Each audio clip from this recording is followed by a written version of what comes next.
Cheers, bro. Thanks. Cheers, bro. Thanks. No, I had too many real friends to have any imaginary friends. If I did, though, it'd probably just be a version of myself. Oh yeah. I don't know if I had any. Do I have any heroes? No. I mean, I just like musicians, I guess, but Like who? I don't know. Bob Marley. Bob Marley was a big one. Michael Jackson actually was big for us.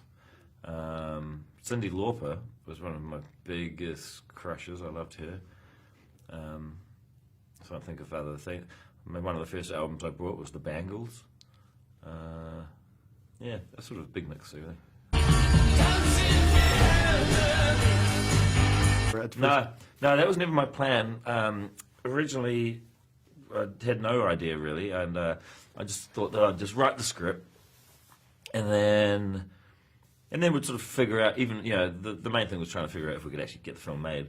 And this was 2011, but then I went and got distracted and made 3 other movies, and then by the time I'd finished them, I came back to this, and that's when Fox Searchlight were talking about making the film, and they were the ones who said, we only want to do it if you play Hitler, and there were other actors doing it. It probably wouldn't have been the same version, and I don't know if they would have been better or not, but I think my version was just, it was written by me, so it was, I guess it was supposed, and at the heart of it, it was supposed to be done a certain way. I think other actors would have put too much effort in and maybe made it too real, which I think would ruin the movie. Also, because I was directing, there's so much work to do, I didn't have any time to really practice that character. So in the end, I just sort of like made it up mostly as I went. I don't think I can do this. Was? Of course you can. But when I first saw myself in the mirror, it was just embarrassing because it was like I like to usually look quite good when I'm on set, and that looks terrible. I was just look like an idiot, and just don't. I like the behind the scenes photos where directors look really cool and they look stylish. But this one, there's just nothing stylish about it at all. No, I'll try and take that off because it was a stick-on one, but just like the hair, because you can't, I had to have my hair straightened and set into place. And then the clothes are just like these giant pants with this big, long, tight boots and everything. I mean, all that stuff just became like a hassle.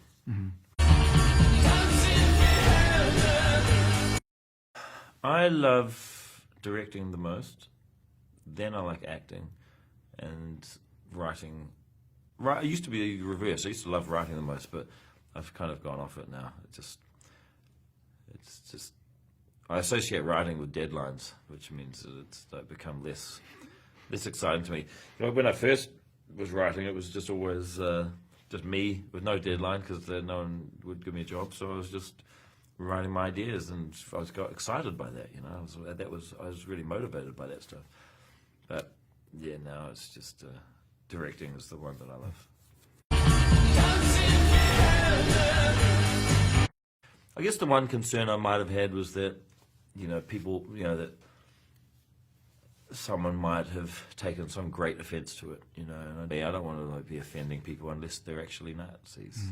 But the amazing thing is that the response has been incredible. Like the Shoah Foundation is, so they want to put it into their educational program, and for people whose parents survived Auschwitz, who said that they, knew that their parents would love this film, and so it's been really amazing having that reception where people get what we're trying to do, and that it's a film ultimately about love and hope and eradicating hate and intolerance, and we're trying to do it in a way where we can laugh at the insanity of humans, we'll not laugh at the at the things that they can do to each other, but laugh at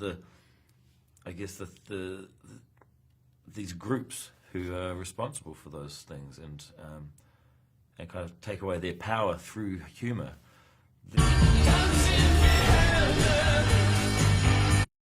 I think that young people can see. I think people from 10 years old can see this film. I mean, I've got friends who've shown their 10-year-olds and stuff, and they've loved it. Obviously, some of the stuff gets a little lost, and on them, now and then. But they, you know, they really.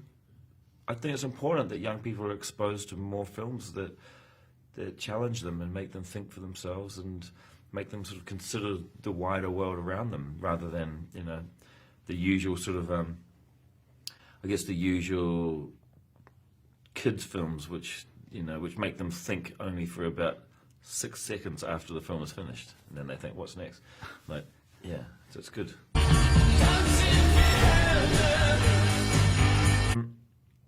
Well, I saw Gallipoli by Peter Weir. I saw that film when I was maybe 9 or 10, and that freaked me out. But I'm really glad that I saw it, because it was something that I've always carried with me. You know, cheers, bro. Thanks. Yorkie? Oh, God.